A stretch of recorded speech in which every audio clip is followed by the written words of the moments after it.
Hello guys, आपका स्वागत है हमारे यूट्यूब चैनल हेल्थ ज्ञान में। और भाई आज हम बात करने वाले हैं टीएलसी और डीएलसी के बारे में, जो सीबीसी के अंतर्गत आता है। तो वीडियो आगे बढ़ाने से पहले भाई ज़रूरी बात, जो लोग इस चैनल पे नए हैं वो लोग कृपया चैनल को सब्सक्राइब कर लें और बेल आइकन ज़रूर दबाएं और वीडियो को लास्ट तक ज़रूर देखें। और सबसे ज़रूरी बात, वीडियो को स्किप ना करें। यदि आप स्किप करते हैं तो आप अपने लिए खुद स्किप होंगे, मेरा कुछ नहीं जाएगा। चलिए हम बात करते हैं टीएलसी।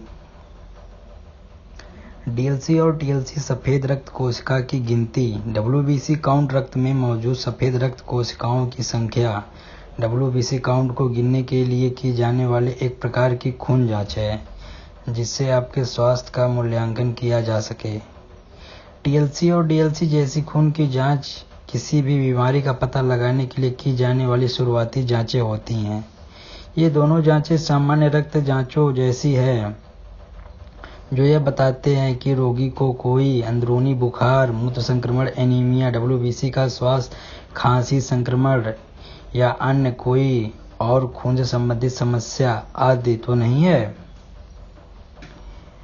TLC test.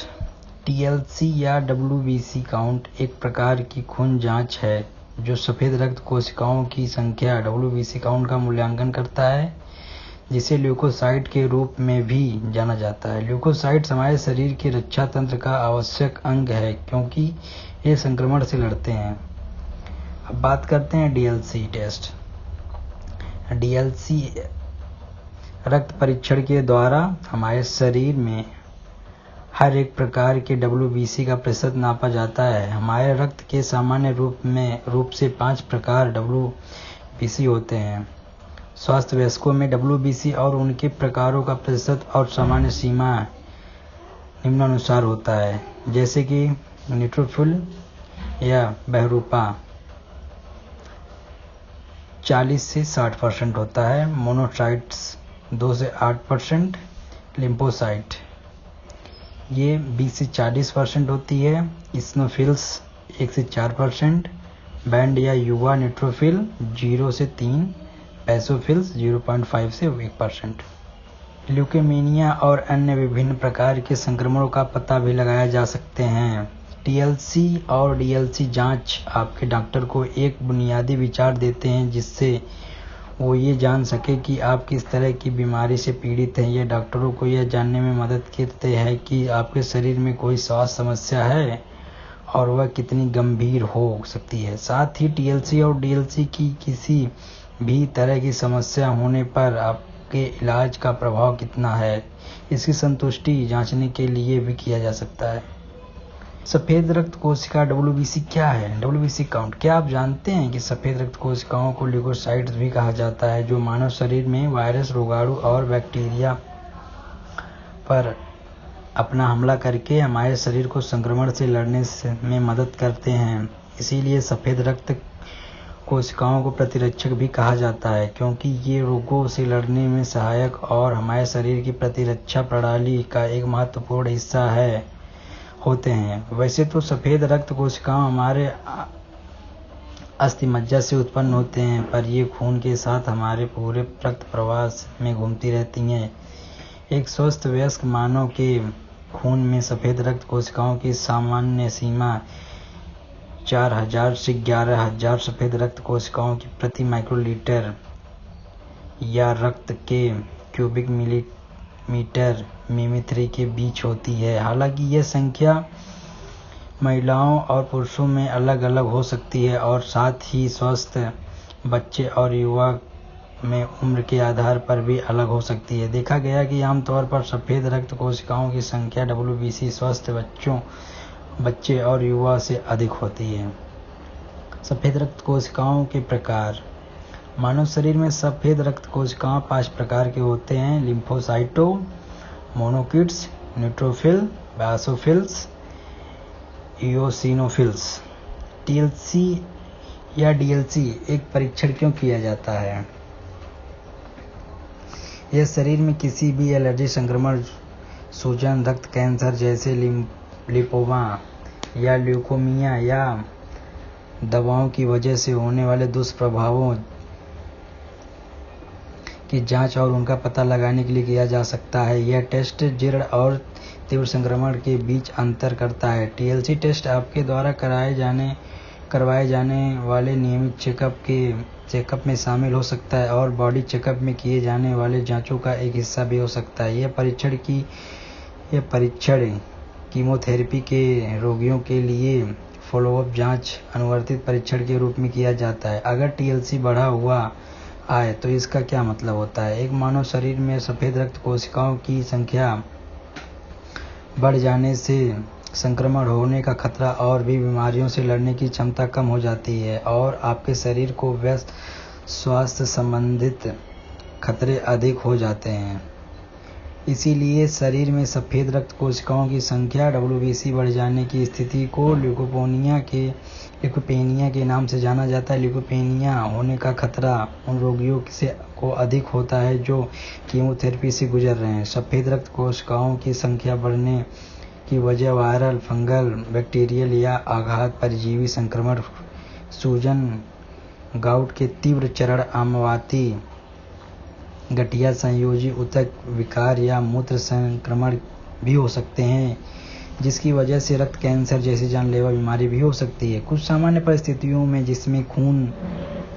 जिसमें खून में सफेद रक्त कोशिकाओं की गिनती WBC कम हो जाती है, उसका कारण निम्नलिखित स्थितियां हो सकती हैं, जैसे टाइफाइड, इन्फ्लुएंजा, मलेरिया, तपेदिक और डेंगू etc। टीएलसी के दौरान बरते जाने वाली सावधानियां। दवाइयां जो सफेद रक्त कोशिकाओं की गिनती को बढ़ा सकती है। कुछ दवाएं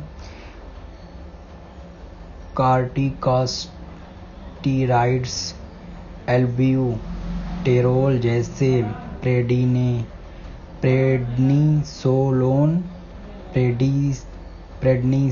आदि, एपिनेफ्रिन, ग्रेनुलोसाइड, उत्तेजक कारक दवाइयां जैसे लेनोगोनिम, फिल्ट्रास्ट्रीम इत्यादि, हेपरिन, लिथियम जैसे सफेद रक्त कोशिकाओं संख्या बढ़ा सकती हैं। दवाइयां जो सफेद रक्त कोशिकाओं की गिनती को कम कर सकती हैं। ड्रग्स जो सफेद रक्त कोशिकाओं को कम कर सकती हैं वे एंटीथायराइड एंटीबायोटिक्स एजेंट्स जैसे कार्बिमाजोल, मेथिमाजोल आदि, डाइजेपाम, फिनाइटोइन, वैलेनिक एसिड,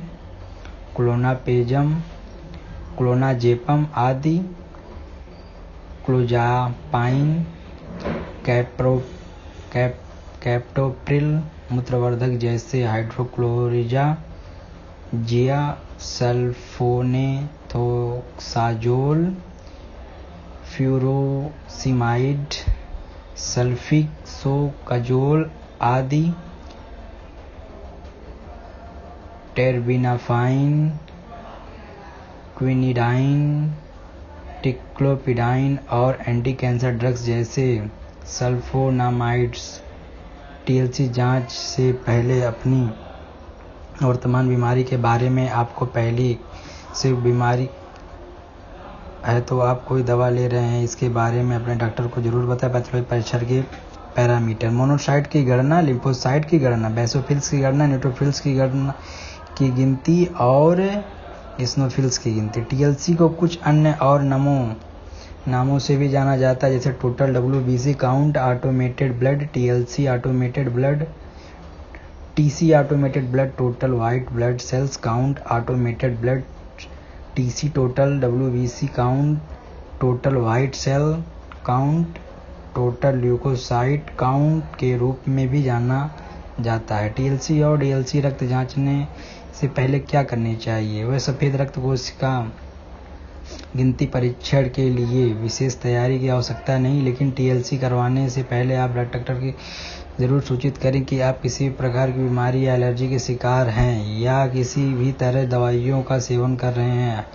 या आप पहले कभी टीएलसी टेस्ट करवाने के बाद भी किसी एलर्जी महसूस हुई तो आप अपने डॉक्टर को इसके बारे में ज़रूर सूचित करें। टीएलसी टेस्ट की तैयारी कैसे करें? इसके लिए डॉक्टर आपकी मेडिकल और शारीरिक स्थिति में आधार पर आपको विशिष्ट दिशा निर्देश दे सकता है। एक व्यक्ति कितनी बार टीएलसी या डीएलसी जांच करवा सकता है? टीएलसी और डीएलसी जैसी जांचें आपको डॉक्टर की आपकी मेडिकल स्थिति के आधार पर लिखा जा सकता है और यह जांचें आपके शरीर में किसी बीमारी या किसी प्रकार की समस्या को फॉलोअप करने का, किसी गंभीर बीमारी का पता लगाने के लिए की जा सकती है। इसीलिए डॉक्टर ये टेस्ट कितनी बार करवाने के लिए कहेंगे आपके मेडिकल स्थिति पर निर्भर करेगा। टीएलसी और डीएलसी के उच्च ताप का क्या मतलब होता है? किसी भी व्यक्ति की खून रिपोर्ट में यदि टीएलसी अधिक आता है तो इसका मतलब है कि उस व्यक्ति के शरीर में किसी प्रकार का संक्रमण है, और अगर टीएलसी सामान्य टीएलसी की तुलना में कम है तो यह सामान्य और तौर पर डेंगू, टाइफाइड, वायरल फीवर आदि जैसे हो सकता है। डीएलसी की रिपोर्ट के साथ भी बिल्कुल ऐसा ही होता है। इसीलिए ऐसे जांच को उस बीमारी के बारे में पता लगाने के लिए सबसे अच्छी शुरुआती जांचें जो आपके शरीर में दिख रहे हैं लक्षणों के आधार पर ये जानने में मदद करते हैं कि आप किस बीमारी से पीड़ित हैं और कितना गंभीर हैं। ये थी टीएलसी और डीएलसी के बारे में पूर्ण जानकारी। अगर आप चाहते हैं कि मैं कुछ अलग टेस्ट पे वीडियो बनाऊं तो भाई आप हमको डीएम करो, कमेंट पे कमेंट दो और बताओ हमको ये जानकारी लेनी है, तो भाई मेरा नेक्स्ट वीडियो आपके फरमाइश पे ही रहेगा।